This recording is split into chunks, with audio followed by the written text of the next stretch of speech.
क्योंकि अब NEET UG परीक्षा रद्द करने का फैसला पूर्व मुख्यमंत्री अशोक गहलोत का क्या विचार है इस पर सुनिएगा। सीबीआई से जो है वो जांच कराने का भी फैसला हो रहा है। किस तरह देखते हैं इस पूरे फैसले को, क्योंकि राजस्थान से बड़ा कनेक्शन है इसका, राजस्थान में ही ये चीज़ मामला सामने आया था।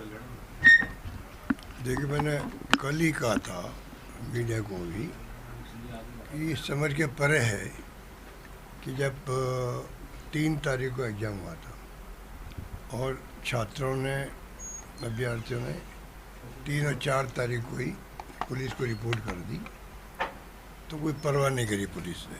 फिर उन छात्रों ने एनटीए को लिखा, तब जाके उन्होंने डीजी पुलिस को, मैंने सुना है कि इतला करी कि भाई ये शिकायत हमारे पास आ रही, राजस्थान से आ रही। तब केस एसओजी को दिया गया, उन्होंने 20-30 लोगों को अरेस्ट कर लिया। पर ये समझ के परे है क्या कारण था कि एफआईआर तक दर्ज नहीं कर रहे थे। मैंने कल ही मांग करी कि आप एफआईआर दर्ज क्यों नहीं कर रहे हो, आपने बैठा रखा उनको, आप उनको अरेस्ट करें, कार्रवाई शुरू करें, जांच शुरू करें। पूरी राजस्थान की बदनामी हो रही थी। पर ये समझ नहीं आ रहा कि स्टेट गवर्नमेंट ने क्यों ऐसे इंस्ट्रक्शन दिए होंगे। एसओजी संस्था जो है उनके अधिकारियों में असमझ पैदा हो गई कि हम कार्रवाई आगे बढ़ाएं नहीं बढ़ाएं। ये खबरें भी आ रही थी एसओजी से भी। ये बहुत ही अनफॉर्चुनेट बात थी। अब सवाल ये कि 2024 में पेपर आउट हुआ, 25 में हुआ और 26 में हुआ।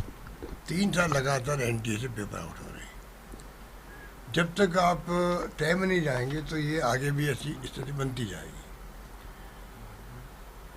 पहले भी जो एग्जाम होते हैं राज्यों में, वहाँ पे भी राजस्थान सहित, मैं जहाँ से समझता हूँ शायद उसमें यूपी भी है, गुजरात भी है, हो सकता है एक आधा स्टेट में गलत बोल रहा हूँ, मतलब देहरादून का भी रिपोर्ट आई थी, बिहार से भी आई थी, कई राज्यों से आती रहती है।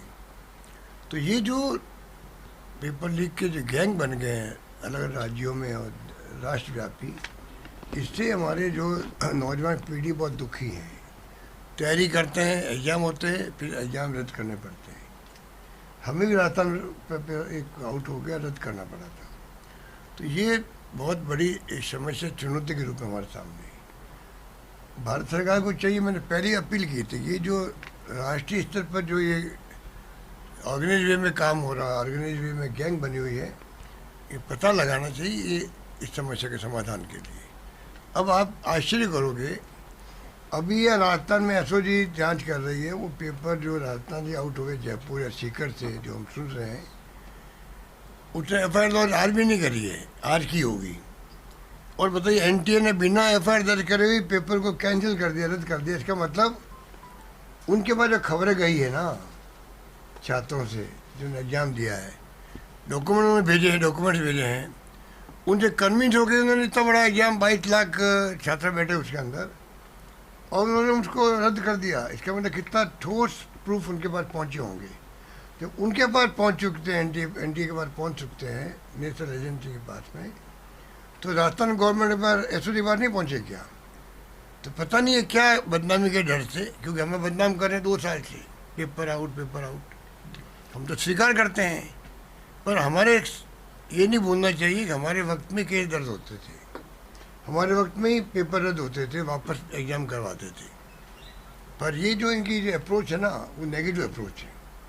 पूरे देश की बदनामी, राजस्थान की बदनामी हो रही है, एसओजी की बदनामी हो रही है कि राजस्थान की एसओजी ने क्यों नहीं एफआईआर दर्ज करी, क्यों नहीं उन्होंने रिपोर्ट भेजी हुई, बताएं पब्लिक को भाई हमने रिपोर्ट भेजी थी।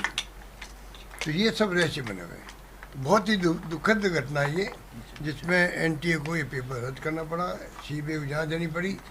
मैं उम्मीद करता हूँ अब भी समय है, लॉजिकल कंक्लूजन तक पहुँचे सीबीआई भी, पता लगाया कि और जहाँ पेपर आउट हो, आर्मी में हो जाते हैं, जुडिशरी में हो जाते हैं, सब संस्था में पेपर आउट हो रहे हैं।